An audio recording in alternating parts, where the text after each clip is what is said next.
Joining us now, Senate Appropriations and Budget Committee member, Tennessee Senator Bill Hagerty. Senator, it's great to see you. So I'm not going to lie, you guys are in a little bit of a pickle here.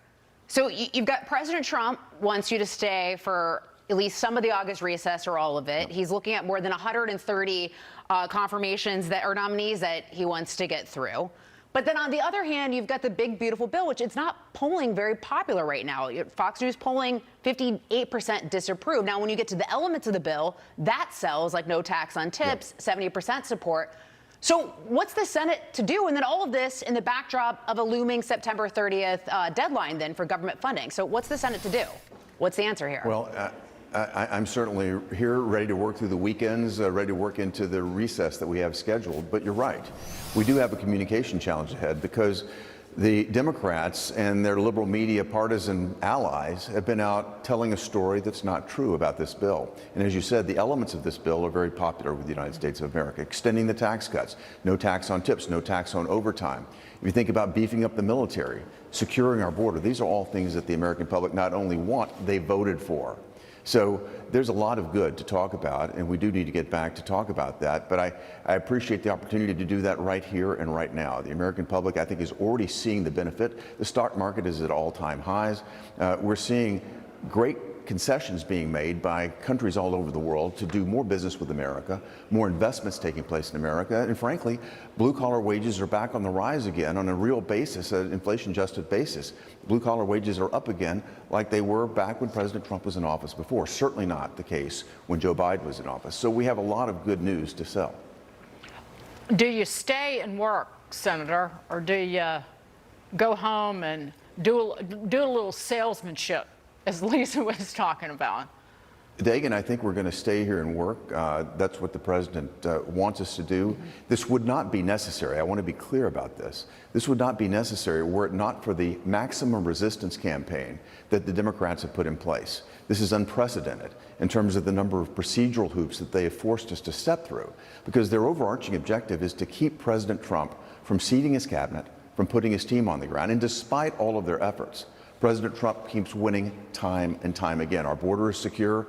Our economy is moving in the right direction. Trade deals are coming in. We're still winning. It would be even better if we could get our team on the ground. The Democrats are trying to stop us, and we're just going to have to keep plowing right through. So I'm here to work, as I said, work through the weekends, whatever it is we need to do to get the team on the field.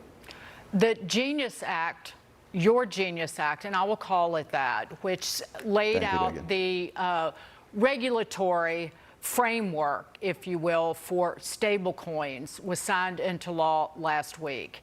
And I personally have referred to it as transformational and solidifying King Dollar around the globe. But now it moves on to you meeting with your Senate banking colleagues and Senate banking leaders to map out the crypto market structure bill. There were two other bills that were also passed by the House. Talk about next steps there and how long it might take, because there are two things afoot here.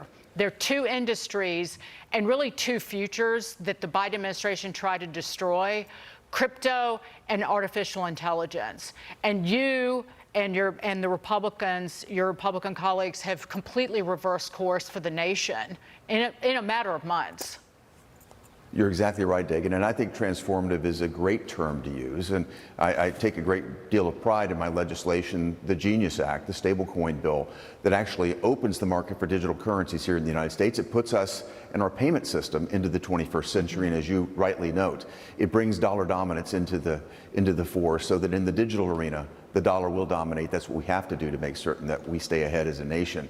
That opens the door then for market structure, which really broadens the web, really allows us to reach into this innovative market.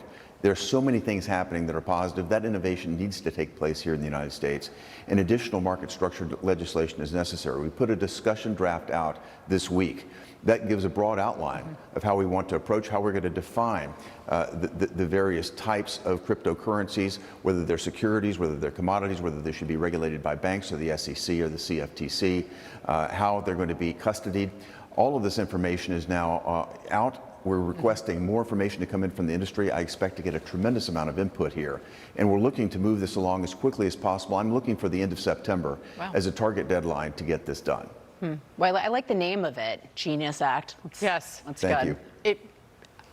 It was quite genius, and There you go. now you got to work on the Appropriately President named, Trump Dagan. loved the name. yeah. Appropriately Now you President got to Trump work loved the on name. the fees that some of the exchanges charge to move those stable coins. Let's work on that next. That's not legislative, but hopefully an open marketplace gets rid of those fees. I think this creates the opportunity to do just that, Dagan. And if you think about the speed of transactions that can take place in the blockchain, the efficiency here is enormous. It takes out counterparty risk, it takes out a lot of float in the system, takes a lot of friction, and it's going to deliver, I think, great economies of scale as it unfolds. We'll be watching. Amen, Senator. Senator Hagerty, thank you. Thank